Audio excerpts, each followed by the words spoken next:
यही उसके हाथ का टैटू भी बताता है। ये 2 सर वाला जीव टॉक्सिक की जो फंड है उसे ध्यान से देखोगे तो उसमें तो इसकी हेयर स्टाइल अलग है और इसके पीठ पे एक टैटू है जो राय की पीठ पे नहीं है।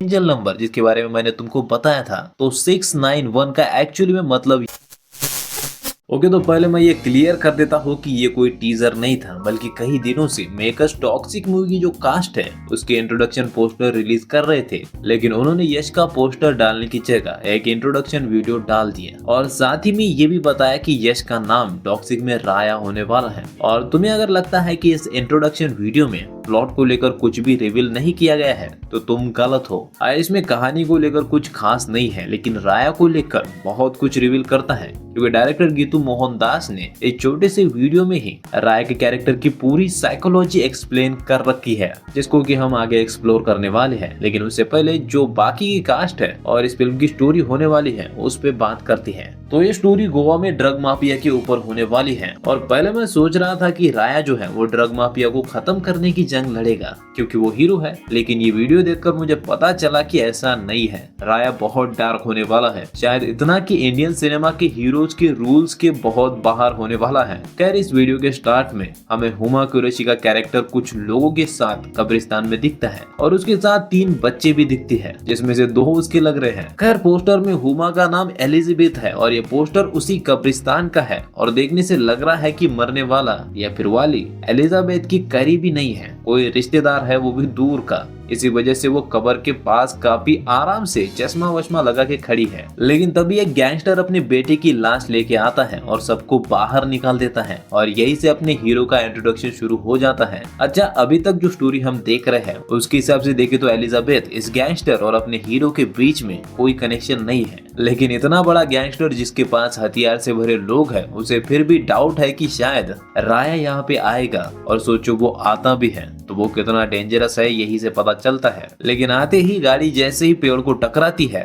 उससे जो निकलता है वो राया नहीं होता, बल्कि हीरो वाली एंट्री उसके ड्राइवर को दी जाती है, जो कि बिल्कुल एक्सपेक्टेड नहीं था और ना ही जंपिंग कार से बम्पिंग की बॉम्ब फोड़ने का एक्सपेक्ट किसी ने किया था। इस तरह से इंट्रोडक्शन से पहले ही डायरेक्टर ने क्लियर कर दिया कि हीरो को और मूवीज को लेकर जो भी सिनेमा में बिलीव्स बने हुए हैं उनको वो तोड़ने वाली है, क्योंकि ड्राइवर की जगह हीरो की एंट्री होनी थी और इंडियन सिनेमा में ऐसे कांड एंटी हीरो भी नहीं करते हैं जो कि ये गाड़ी में कर रहा है। अगर हम एंटी हीरोज की बात करें तो रॉकी भाई के भी अपने मॉरल रूल्स थे और रणविजय भी भाभी 2 के साथ अपने बाप की वजह से ही सोया था, लेकिन राया ऐसा नहीं है। पहले जो ग्लिप्स आया था उसमें भी और इससे भी ये क्लियर किया जाता है कि इसके लव को लेकर कोई रूल्स नहीं है, यह अय्याश है और शायद इसीलिए हीरोइन का दिल भी टूटने वाला है। खैर कहा तो जा रहा है कि कियारा आडवाणी का कैरेक्टर इसका लव इंटरेस्ट होने वाला है, लेकिन ऑनेस्टली ये सब देखने के बाद मुझे ये रॉकी वाली लव स्टोरी नहीं लग रही है। वैसे कियारा के पोस्टर से पता चलता है कि उसका नाम नाडिया है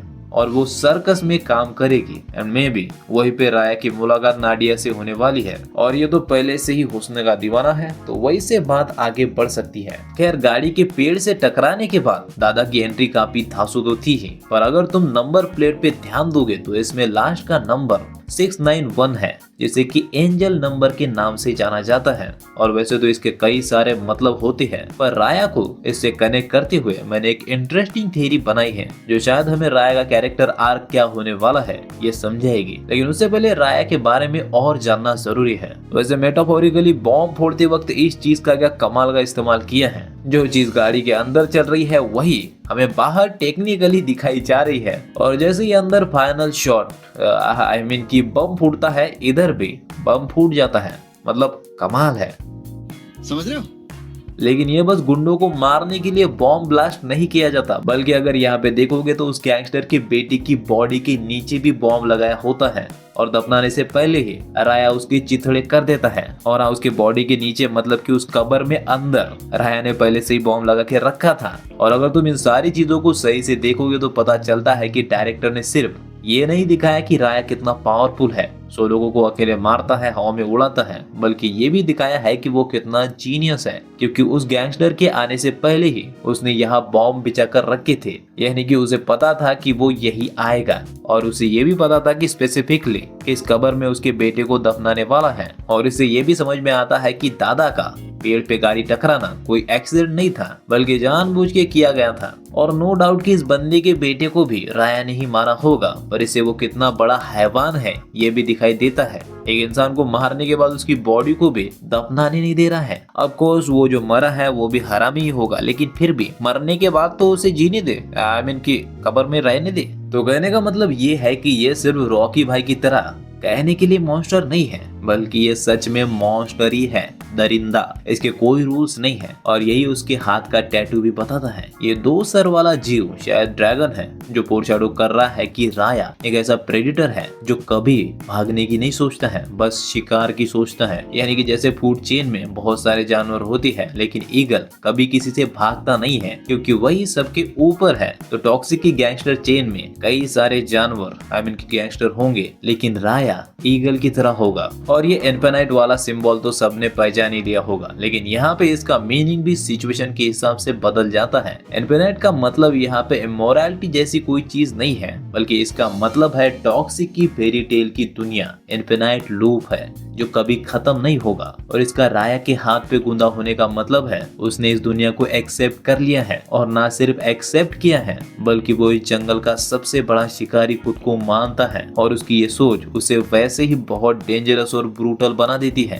क्योंकि ज्यादातर एंटी हीरोज की तरह वो हालातों की वजह से गलत काम नहीं करता है, जैसे कि रॉकी भाई की सिचुएशन ने उसे मॉन्स्टर बनाया था। इसीलिए राया रॉकी नहीं है, बल्कि रॉलिक जैसा है। यानी कि वो जुर्म की दुनिया से कुछ पाने के लिए लड़ नहीं रहा है, बल्कि उसने अपना एक साम्राज्य बना रखा है। यानी कि उसके लिए सही गलत कुछ खास मायने नहीं रखता, अंटिल में भी वो आगे जाके बदल जाए। अब ये कैसे होगा वो तो अपनी थ्योरी से ही आगे पता चलेगा, लेकिन उससे पहले इस टैटू में जो ड्रैगन है उसके 2 सर होने के और भी कई सारे मतलब हो सकते हैं। और राया के केस में यहाँ पे 2 ही मतलब मुझे दिखाई दे रहे हैं। एक तो इन दोनों सर का अपोजिट डायरेक्शन में होना दिखाई देता है कि राया की नजर सब पे रहती है, जैसे कि मैंने शुरुआत में ही बोला कि वो जीनियस है, और उसे पहले से ही पता था कि ये गैंगस्टर इसी कब्रिस्तान में आएगा, तो उसने पहले से ही बॉम्ब लगा के रखे थे। तो ये अपोजिट डायरेक्शन वाले 2 सर उसके इसी जीनियस नेचर को रिप्रेजेंट करती है। खैर इसका दूसरा मतलब तो मैं थ्योरी के बाद बताता हूँ, पर थ्योरी से पहले मैं बता दूं कि इस टैटू के साथ राया जो नाम है उसका मीनिंग भी रूलर होता है, ऐसा कोई जो दशकों तक राज करता है। और अगर तुम इस मीनिंग को टैटू के मीनिंग के साथ कनेक्ट करोगे तो तुम्हें राया का पूरा कैरेक्टर मिल जाएगा। तो प्रोबेबली ये कहानी राया के रूल की होने वाली है। वैसे टॉक्सिक की जो फंड है उसे ध्यान से देखोगे तो उसमें तुम्हें क्लासिक क्रिश्चियन स्टैचूरी दिखाई देती है, पर ये कोई धर्म का सिंबल नहीं है, बल्कि डायरेक्टर के जीनियस होने का प्रमाण है, क्योंकि इसी फंड के पीछे तुम्हें एक एंजल का स्टैचू दिखाई देगा। और अगर हम गॉड से रिलेटेड चीजों को शुरुआत से देखने जाएं तो सबसे पहले ये पादरी, उसके बाद बाइबल, उसके बाद अपने हीरो के गाड़ी के चारों ओर क्रॉस के निशान, और इस छोटे से वीडियो में आगे भी ऐसे बहुत सारे निशान दिखाए जाते हैं जो कि गॉड से रिसेंबल करते हैं। पर इसे ध्यान से देखोगे तो पता चलता है कि इसके जरिए टॉक्सिक की दुनिया कैसे होने वाली है डायरेक्टर ये दिखाती है। जैसे कि स्टार्ट में जो गैंगस्टर आता है वो सबको बाहर निकालता है, जिसमें पादरी भी होते हैं, और इस सारे कियोस्क के बीच में बाइबल नीचे पड़ा हुआ दिखाया जाता है, और उस पे 2 सेकंड के लिए फोकस भी रखती है। अगर यही पे नहीं समझ रहे हो तो उसके बाद राया की गाड़ी आती है जिसके ऊपर क्रॉस है जो कि गॉड का साइन है, लेकिन अगर उसके अंदर देखोगे तो कुछ और ही चल रहा होता है। और उसके आगे जब बॉम्ब ब्लास्ट होता है और चारों तरफ तबाही होती है और सभी लोग गन से फाइट कर रहे होते हैं, तो इसी तबाही के वक्त हमें बीच में बेबस खड़ी एंजल की मूर्ति को दिखाया जाता है। और इसी तरह से अगर इस वीडियो के हर फंड को देखोगे तो उसमें तुम्हें क्लासिक क्रिश्चियन स्टैचूरी दिखाई देगी, लेकिन बात यहीं पर रुकती नहीं है, बल्कि उसके पीछे अंधेरे में एंजल को भी दिखाया गया है। और इसीलिए मैंने कहा कि जितने भी गॉड रिलेटेड सिंबल और चीजें दिखाई गई है वो फोरशैडो कर रही है कि पावर्स ने मून मोरालिटी को सोख लिया है। यहाँ पे कोई मोरालिटी नहीं है, कोई गॉड नहीं है, और जो गॉड के सिंबल बचे हैं वो बस इंसान सजावट के लिए यूज कर रहे हैं। यानी कि इन लोगों को बस पावर से मतलब है, पाप पुण्य या फिर गॉड से कोई लेना देना नहीं है इनका। और ये फंड के अंदर जो स्टैचू है एक्चुअली में कोई संदेश नहीं दे रहे हैं, बल्कि टॉक्सिक के अंदर जिस तरह से अच्छाई पावर के नीचे दबी होने वाली है ये उसी को फोरशैडो कर रहे हैं। इनको अगर ध्यान से देखोगे तो ये भी उसी तरह से फंड में अटक चुके हैं या फिर फंड में दबे हुए हैं। खैर इससे तुम अंदाजा लगा सकते हो कि उन्होंने टॉक्सिक के नीचे fairy tale for grown up क्यों लिखा। तो चलो अब फाइनली अपनी थ्योरी पे आते हैं। वो एंजल नंबर जिसके बारे में मैंने तुमको बताया था, तो 691 का एक्चुअली में मतलब ये होता है जो कि तुम्हें अभी स्क्रीन पे दिख रहा है, लेकिन अपना कैरेक्टर इसमें फिट नहीं होता, क्योंकि मैंने ऊपर तुम्हें बताया कि राया बदलाव में नहीं मानता, वो पावर में मानता है। उसके हिसाब से करप्शन का लूप कभी भी खत्म नहीं होने वाला, और ना ही वो उसे खत्म करना चाहता है, बल्कि वो उस पे राज कर रहा है, और इसलिए उसकी सोच उसे एंटी हीरो के भी 2 कदम आगे रखती है। और भाई लोग यही से उसका आर्क रियल में शुरू होने वाला है। हम सिनेमा में अक्सर देखते आए हैं कि बहुत ही बुरे बुरे कैरेक्टर एक टाइम के बाद हृदय परिवर्तन करते हुए अच्छे रास्ते पे चलते हैं। तो एक्चुअली राय के साथ भी यही होने वाला है, वरना ये हीरो के कैरेक्टर को जस्टिफाई कैसे करेंगे। अब देखो मैं ज्यादा फिलोसॉफी नहीं झाड़ना चाहता, पर डायरेक्टर ने यहाँ पे कमाल की आयरनी क्रिएट की है, बिकॉज जो टैटू राया के हाथ पे है और उसका जो मीनिंग है वो उसकी खुद की चॉइस है, यानी कि उसका अच्छाई को छोड़ के पावर को चुनना उसने खुद चुना है। लेकिन जो नंबर उसकी गाड़ी पे है वो उसकी किस्मत है। और अभी इस सिचुएशन के हिसाब से अगर हम उसका मीनिंग देखने जाए तो उसका मीनिंग होता है कि एक समय ऐसा जरूर आएगा जब राया को अपनी सोच को मार के अच्छाई की तरफ वापिस आना होगा, और बेसिकली यही उसका हृदय परिवर्तन होके रीबर्थ होगा। लेकिन मैं एक्साइटेड हूँ ये देखने के लिए कि जब अपने हीरो का हृदय परिवर्तन नहीं हुआ था, यानी कि वो राया ही था, तब डायरेक्टर अपने हीरो को लेकर कितना ब्रूटल जाने वाली है। खैर बाकी जो पोस्टर बचे हैं उनमें से नयनतारा का नाम गंगा बताया गया है, तारा सितारे एज अ रेबिका दिखने वाली है। लेकिन मुझे इंटरेस्टिंग लगा इस बंदे का पोस्टर जिसका कोई नाम रिवील नहीं किया गया था। और हाँ, ये राया नहीं है, इसकी हेयर स्टाइल अलग है और इसके पीठ पे एक टैटू है जो राया की पीठ पे नहीं है। और पता नहीं क्यों इससे भी मुझे ऐसा लग रहा है कि डायरेक्टर हमें कुछ बताना चाह रही थी, क्योंकि हमें जानबूझ के राया की पीठ दिखाई गई है, और इस वीडियो से पहले जो पोस्टर आया था इस कैरेक्टर का उसकी भी पीठ हमें दिखाई गई थी। इसलिए मुझे ऐसा लगता है कि हो सकता है कि ये मूवी का विलन हो, वरना तुम सोचो किसी रैंडम कैरेक्टर का पोस्टर